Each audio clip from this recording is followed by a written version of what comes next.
Good morning and happy 2026, everybody. Welcome back to Good Morning Hospitality. And this is our first episode of 2026. And if you are a longtime listener, you know that our first episode of every year is a predictions episode of what's going to come in the next 12 months. If you know the show well, you also know in December, we revisit these predictions to see what we hit and what we missed. So if you're new, check out our last episode that happened December 21st.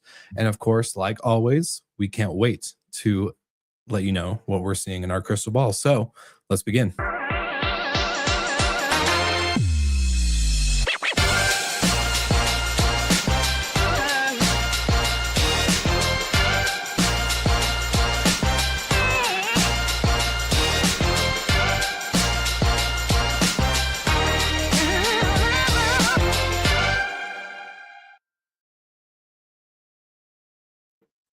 Good morning, you guys. Good morning. Nice glasses, Jamie. Yeah. Is it sunny where you are? Oh, it's so sunny down here in Key West. Blinded by the crystal ball this morning. Yeah. The future's too bright. He had to put on his sunglasses. Well, happy 2026. Yes. How was your guys' holidays? How was the break? We haven't seen each other since last year, so no pun intended. But yeah, exciting times. How was Christmas? How was the New Year's?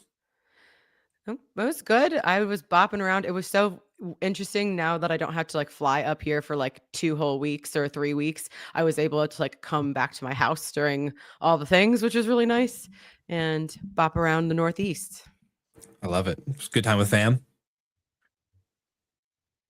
Oh, we lost you. We lost your mic. Sorry, my mic just... There it goes. No, sorry, my skipped all of a sudden. So yeah, time with family, time with friends, in Saratoga, New York. So just adjusting to how cold it is constantly. Of course. Yep. The life that you left behind, which Jamie is now living this week. So yeah. Yeah. I think it was a month ago, Rafit have skipped did a LinkedIn post where he said he randomly booked a trip for him and his kids to go during the holidays. And I was like, I'm watching my kids for 5 days after New Year's, and went on and found $100 round trip flights to Miami. And so now I'm down here with the 2 kids for 5 days. So yeah, awesome, quick little trip. And thanks for Rafit for the inspiration. I was going to say, I must have been inspired. I was. Book the trip, think about the details later. Yeah, 100%. Was it you guys had a lot of Jamie? What? Was it your platinum run? Be honest. No, it was just cheap flights. It was flying on the right day, flying on New Year's Day, and then coming back on a Tuesday. So we'll head back tomorrow and staying at the beautiful Banyan Resort. One of my dad's friends runs this hotel, and it's awesome. That's sick. Yeah, that's sick. Well, yeah. Speaking of Rafit, the cool perks of joining Skift is that I got 2 weeks off, basically from December 24th to January 5th, which is today. So yeah, that was a weird shift change. But I was like, ooh, I kind of like this. I never had 2 weeks off in a row from holidays when I was running HFM by myself. So yeah, it was a nice shift. But Michael, you and the boys do anything fun? You and the fam? Well, same old. We did some fishing, caught some big old bass. Had a great time with the kids over Christmas, as you can imagine, with the 6-year-old and a 2-year-old. Lots of magic happening. My son and I came up with and I vibe coded children's educational games during the holidays, which is wild because anyone who knows me, I'm like the most tech averse person ever. Yeah. And 4, 5, 6 hours of having my son play a game, give feedback, making edits. It was really cool. It was crazy to see how capable technology is. It's evolving, and as you're going to hear on today's episode, we're probably going to get into some of that today. So we're excited. As I said in the intro, this is our first episode back, and we always begin the year with predictions. So we pull out our crystal balls. It's also perfect. So if you are a fan of Skift, if you're a Skift Pro subscriber or just have read any of the content, you'll know that we also have our Skift Megatrends and our Megatrends conference in New York and London, where a lot of these predictions, that not from us today, but a lot of the team, the editorial team, research teams get to put together as well. So check that out. Just a little shameless plug. But it's the perfect timing, right? They're doing their mega trends. We're doing our predictions. So if you missed last year's revisit, December 21st, I believe is what we did. Go check out what we hit and what we missed. It was a good run, but not a great run, I guess. We had a couple half points here. Yeah, I think I had a half point total, or maybe it was a negative half point. I don't know. Yeah, I think you ended with you went up to 1 and then we ended with a half. But yeah, well, one was a big miss. But yeah. It's okay. Yeah. All good. For this year, we tried to. Well, I think Jamie is going to be the only one that really tried to create predictions that are actually trackable. The rest of us are really trying to figure out how we can improve our thesis or our predictions at the end of the year. But Jamie, I'm excited to hear yours. But before we kick off with you, Jamie, we're going to actually go ladies first this year. So Brandy Canaley. Welcome to the predictions episode, and we're excited to see what your crystal ball has. Yes, I am the only member that chose to avoid AI, so I figured that we'll cover that enough. Yes. Okay, so I'm going to start with my pessimistic view. I think that FIFA, we've been talking about the World Cup coming, is going to be like the data centers of this year, where like if you remove that one item, not much is happening. And I think areas that are outside of the cities that are holding events are going to probably see hits to revenue and occupancy across the board. I hope I'm wrong, but it's just kind of the feeling that I have. So at the end of the year, that's actually data we can we can look at. So yeah, not the brightest start to the year, but I think we can all feel like the way that people are spending money is changing. The way people are traveling is kind of stalling a little bit. So we'll see. But we do have FIFA. So if you're in those towns, like you have the World Cup, like good for you. Cash out while you can. Yeah, cash out while you can. You're the Scottish, right, Jamie? If you got the Scots, Miami and Boston, you're feeling good. Yeah. Anyone else? Make sure you have your revenue managers like dialed in to those dates. And then, so my second one is about ultra luxury. And I think that we're going to continue to see like even more crazier, more extravagant things happening in the luxury side, like the ultra luxury side of travel. One thing that popped up, I know we've maybe talked about it before, but the Belmont trains that look, I would, if anyone wants to give me a free ticket on a Belmont train, I will do almost anything. But there's one suite that runs $31,000 per night, and it has a 24-hour butler, and that's on the route from Paris to Venice. And so like that's just an example of, how exclusivity isn't just being able to buy something anymore. It's like, what kind of services that I can get that nobody else can get. And like, that's what makes it luxurious. And it's not quite as gaudy as like, I mean, I'm sure people will still find ways to spend money in a tacky fashion, but it's like, what access can I have to something that no one else can have? So I think it'll be interesting to track what wild things I can't afford pop up during the year. Some might say $31,000 for a night is gaudy, but I don't know. You just can't see it. I mean, maybe, but it's not tacky. It's not tacky. It's not tacky. It would be a great experience. I get fed those and would love to do it, but I didn't realize they were that expensive. I mean, on the more affordable end, some of them are like $3,000 a night. So I mean, manageable. Maybe. Accessible luxury, but they look so cool. And now because I was looking at it for like this morning, now like my Instagram is literally just all videos of those trains. Yeah, I was gonna say, if you want to eat top ramen for a month, you can get the accessible version. But outside of that, good luck. Become an influencer and they'll invite you on it. There you go. Yeah, there you go. Easy. That's it. So easy. get 1 million followers and you'll get a free ticket. Follow my 5-step guide. Yeah. But as I was thinking about these, it's like both of my trends. Now like the K-shaped economy has been thrown around so much, but I thought these are both kind of like examples of how that is really playing out in our industry. Yeah, before we move on to Jamie's non-AI prediction, I actually want to ask you the question: what inspired the predictions? Like, what did you see that was like, hey, I actually think this is going to like tie into? Yeah. Sure. Well, I think for the first one, it was just seeing there were economic reports about how if you removed any activity around data center building, like, and how scary that is. But just that not much, like you can't always trust the picture that's being told like on the surface, and you have to dig in to those numbers. And so I kind of view, when the Super Bowl comes to your city, the Super Bowl is kind of like that event where like or Taylor Swift, right?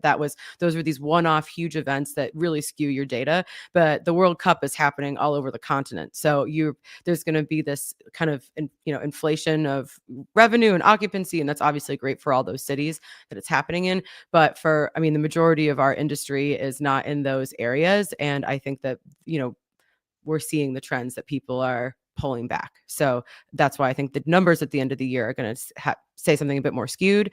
And then with the luxury travel, I got the Condé Nast Traveler Gold list for last year. Again, a list of things I can't afford. And and then I was seeing the Belmont trains because they were doing like Christmas stuff all over. And I was like, oh, this is just like the total opposite, where people are spending, a community college tuition on one night on a train, so. 100%. Well, we got a LinkedIn user. Unfortunately, it's not showing their profile, but they're saying, any thoughts on super seasonal beach markets anywhere, or specifically like Outer Banks of North Carolina? Well, for mine, I would say that like this is following in that, like, unfortunately, the Outer Banks don't have a huge stadium and aren't getting the boost from the World Cup. That's not to say there aren't other events that will boost it, but you're not going to see like the general data, I think, from the country as a whole or the industry as a whole might not be reflected, I don't think, in the year that you're going to see. Yeah, agreed. Well, very good. Very good. All right, Jamie Lane, you're up. Yeah. So if you build on Brandy's that and weakness abounds, this one doesn't, it makes things a little bit more pessimistic for the operators. So my prediction is really an opposite of a 2025 prediction I had, where we talked about supply decelerating. I think 2026 is going to be the year that supply starts to reaccelerate. So where we go from roughly 2% growth in supply this summer in 2025 to greater than 5% in 2026. And it is a really interesting environment for investors, because I do think interest rates are going to come down. I think we're going to have a new Fed chair in May. I think the actual economy is pretty weak right now. And if it weren't for tariffs, which are pushing inflation up, I think you would actually see some pretty meaningfully and weaker inflation prints. Service inflation is coming way down. And there's real weakness out there. And once that really starts to show up, I think the Fed's actually going to have to cut more to prop up the overall economy. And that's actually going to be a net benefit for the housing market. It's going to induce more demand coming into short-term rental investment. We're already seeing weakening home values. So lower home values, lower interest rates. I think that means more investment coming into short-term rentals on the asset side. And with that, if demand doesn't accelerate, that probably means weaker overall occupancy levels for the industry in 2026. And if anyone listened to our outlook at RDNA, and this was the big sort of theme from that, so probably not a huge surprise for anyone if you did sort of join in for that. So that's my prediction, and big one for 2026 is the reacceleration on the supply side. So it's interesting because if we have this increase in supply, but for people that are savvy about the industry, we know that demand is like weakening for travelers to actually stay in those short-term rentals. So I would think that if anyone's looking at the market, they might say that they should get more long-term or commercial real estate investments rather than short-term rentals. Yeah, I think what a lot of investors see, though, is that new beats old.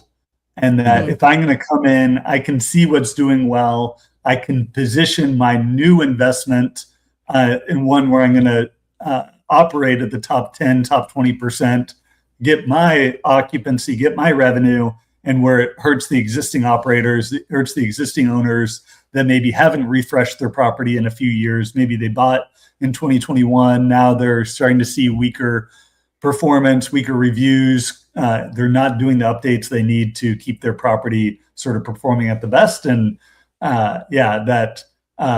those new investments can do well and support the sort of underwriting that they would do, all the while everyone else starts to underperform a bit. Very interesting. I like it. I like it. Well, just a quick disclaimer before we move on. We have not discussed our predictions with each other before going live. So for any live viewers or people listening on the replay, we did not discuss these before. So we've all come prepared to have potentially a backup if we have any repetitive predictions. And then also we're going in the order of non-AI. So after my predictions, we're going to move into our AI prediction category where Michael and Jamie are going to lead the way. But with that being said, mine are they're kind of tied together. So I'm going to go point one, or prediction one, is the anti-AI effect. So this is something that we've talked about internally at Skift. This is something I've written about on our Mic Check newsletter, that as the barrier of entry with AI and content and media becomes lower, as AI gets better and more affordable and more effective across the board, we're going to see in-person experiences become very, very dominant in the industry, from entertainment to you name it, media, events, conferences, all the stuff. And that standard is going to be risen higher. It's something Rafit's talked about at Skift, and how they want to push our live events conference piece to be a significant portion of the company's revenue. But also before that was even talked about internally, it was something I got inspired by from the owner of UFC and WWE, which you would find to be a little interesting. But I was like, okay, the points that he made around this were super good. So I have the same feeling, and my kind of prediction two tied to that is, as the live in-person experience becomes more valued and more sought after, that means we're going to have hospitality brands focused around experiences first, rather than inventory of lodging, and then somehow provide lodging at the end of the day. So the product in hospitality right now is lodging. So the hotels, the short-term rentals, the restaurant, the building, right? But I think we're going to have companies created that are going to reverse it. They're going to go experience first, whether it's some kind of sporting event that's super interactive and super engaging or whatever. And then they're going to partner or tie in a lodging piece to it at the end. So it's not going to be the main focus, but it'll be part of the actual in-person experience. So I think we're going to see a reversal on that. So those are my two predictions before we get into AI. So the anti-AI effect and the experience first hospitality brand movement. So any thoughts, comments, or questions? I love it. I think the in-person thing, 100%, the more that we are behind a computer, the more that we seek the interactions with one another. And then on your second one, I love it as well. I don't love it as a 2026 one. I love it for the next decade. That's going to be the long play. That's a much longer developing cycle. I do agree with you. This year, though. I think we will. Yeah, at least one or two brands. That's my measure for the end of the year when we recap. 1 to 2 brands are experience first. All right, there we go. We made it measurable. Yeah, there we go. And we got a great comment from Steve Schwab, who is the CEO and founder of Costco. And congrats to your 25-year anniversary, my friend. Any thoughts on the inbound international demand, or changes on the inbound international demand? Jamie, I figure you're going to be the best one to answer. Yeah, and that was my prediction for 2025, that we were going to see a falling international inbound demand to the U.S. I do think it's going to recover a bit in 2026, but only because of the World Cup. So to Brandy's comment, unless you're in one of those markets that's going to see the influx, and there are going to be sort of spillover effects. Like, let's say someone's going to in Atlanta, you're going to see Atlanta people traveling outside the city. You're going to have people sort of string together different trips. It has blown my mind how many international travelers there are down here in the Keys. So people are going to make their 2026 trip maybe to the US, maybe go to one game and then travel to some other areas. So I do think there's going to be a lot of downstream positive effects from the World Cup. But I don't think, and outside of that, there's going to be any sort of change of sentiment towards the US. If anything, maybe, and the events of the past week and maybe amplify some of those negative sentiments. What events could you be talking about, Jamie? I will, and I have no data to back this up, but I would say 100% it's going to be slow until World Cup. But I do think drafting off of that for the rest of the year, if we look at H2 2025 to H2 2026, sans World Cup, I do feel like it's going to improve somewhat, even if it's just marginally, because people will come and realize that it's not as bad as whatever they're hearing in their home countries is. But that's anecdotally speaking. So we'll see, Jamie. We'll see. We'll see what the data says this time next year. Yep. Can't wait. All right. All right. Are we ready for AI? Yeah, Michael, take us. So should I just leave or? Yeah. All right, Michael, go ahead. Take us away since you're king of AI predictions this year. So first one is between 5 and 10% of booking traffic is going to come from the LLMs by December. It's not on a year-long trend, but it will escalate into 5 to 10% of reservations. Jamie, I really hope you can track that. We can track that for our hotels, but we can't track it for the whole market. So we'd love for you to keep an eye on that one. So those bookings would be coming through your direct channel, people finding your direct website through an LLM and booking directly with you. Attributable through analytics. Yeah, correct. Okay. We just need everyone that listens to send us their Google Analytics. Please. That'd be great. We can use AI to compile them and spit back results. Absolutely. And then secondly, AI will simultaneously concentrate power with the big guys, but also improve innovation with the smaller guys. And just simply vibe coding several games taught me how easy it is, if you have some ideas, to actually sit down for a few hours and spit something back. And it can get better and better and better if you spend a day, a month, a year building some of this stuff.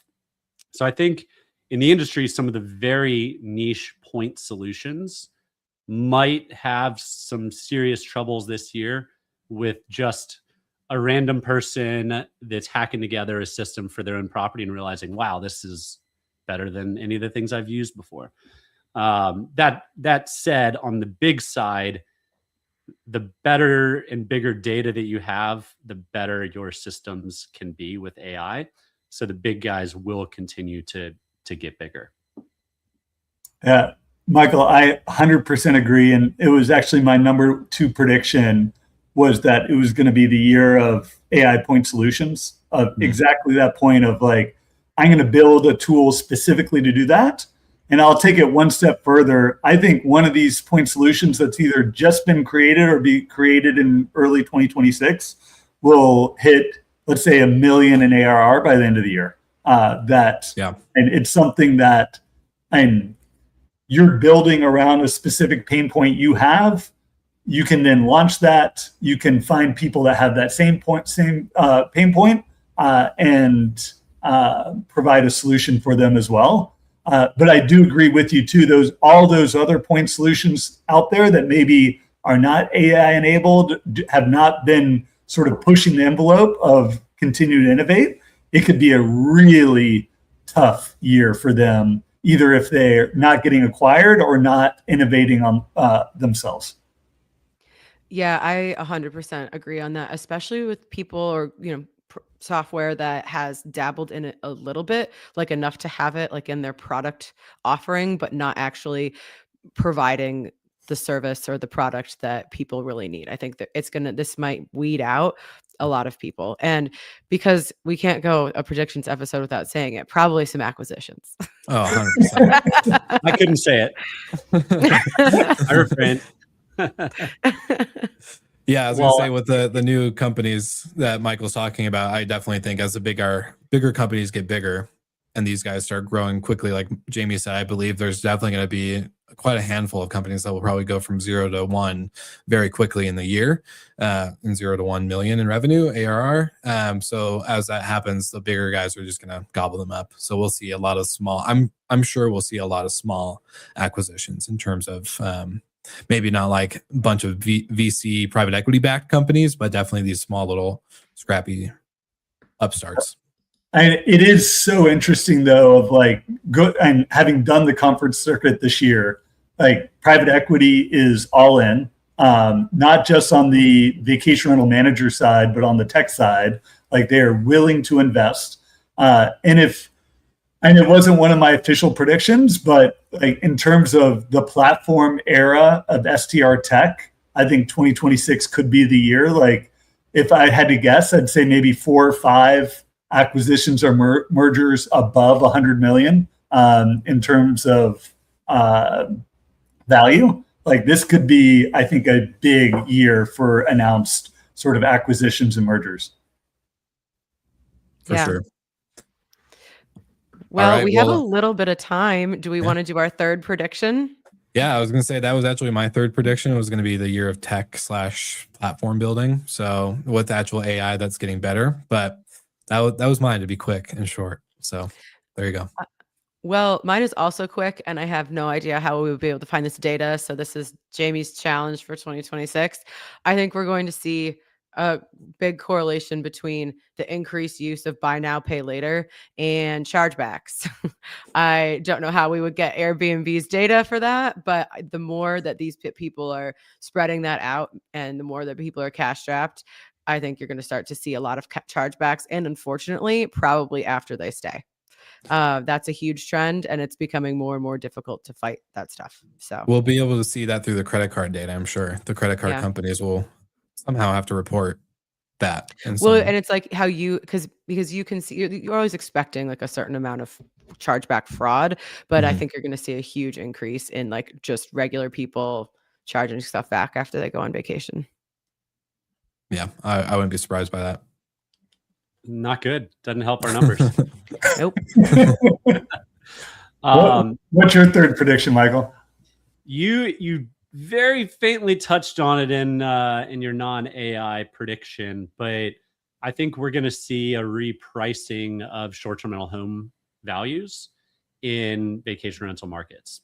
They've been boosted for a long time, but you're not making enough to cover the investment. So my prediction specifically is that we'll see a 10% drop in home value prices in destination markets for short-term rentals. Yeah, it's definitely a. Oh, sorry. Go ahead, Jimmy. I'd say we're already seeing that in a lot of them, like already way down in a lot of these. Trackable. Oh yeah. Let's say way to hit your prediction right out the gate. Wow, dang.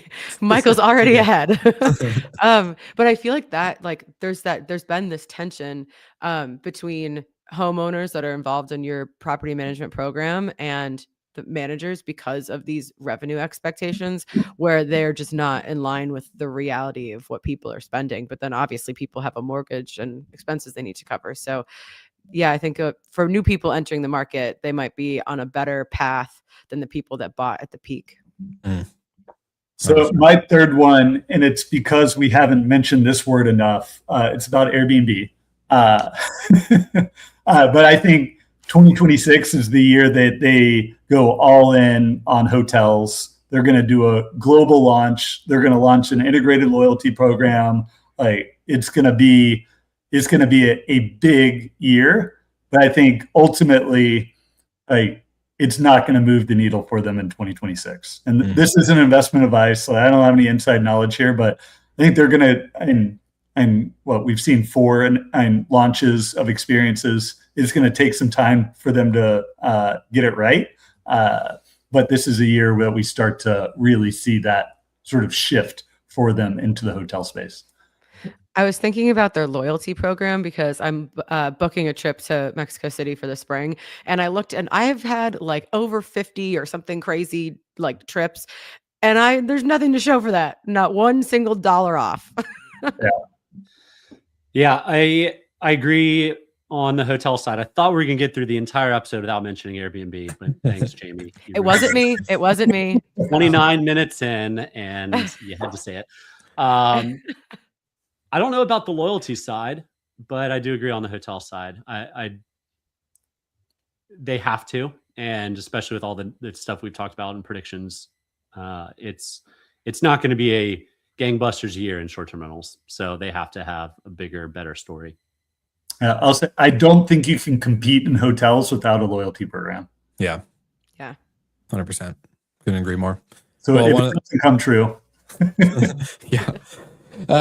Awesome. Well, this is a good line of predictions, and I think this is going to be fun to revisit throughout the year. Obviously, we're not just going to hold on to these. I'm sure we're going to see stories and news around a lot of these trends and predictions that we're seeing. So I'm excited to continue through the next 12 months with you guys on this. But one of the fun comments, I was actually going to say this, but didn't want to be too doom and gloom. But Terry White brought in, unless Trump bails out the AI industry, in particular ChatGPT, this will be the year that the AI bubble crash happens. And I was actually going to say that, but I was like, that's a little too dark, because I was like, I also think they're too big. Like during the election, the term was like too big to fail. And I think the AI companies from what's the one, freaking NVIDIA to ChatGPT to all these guys, like they're honestly just too big. Like there's too much money already in that they're not going to let them fail. They're going to bail them out, and it's just going to be a complete shit show. But that's just me. Way to end on a positive note. Yeah. I'll say that I'll take the contrarian stance. It's not a bubble yet. It'll be 2027, 2028 before the bubble takes a hit. Well, there's Michael's fourth prediction. Yeah. We'll see what happens at the end of the year. Yeah, 100%. And Oliver, thanks for tuning in as well, saying booking.com does a good job with loyalty discounts. So maybe the OTAs could play a role with the comment that Jamie made on the loyalty side. And we had some other comments, but we don't have enough time to get into them today. So tune in next week and make sure that you comment in early so we can get to your comments. And like always, check out our GMH hotel episode that will bring their first episode back this week as well on Wednesday, doing their predictions in the hotel travel sector, not just short-term rentals or technology OTAs like us. And definitely some more AI. Definitely some more, I'm sure. Without further ado, though, we'll see you guys again next week.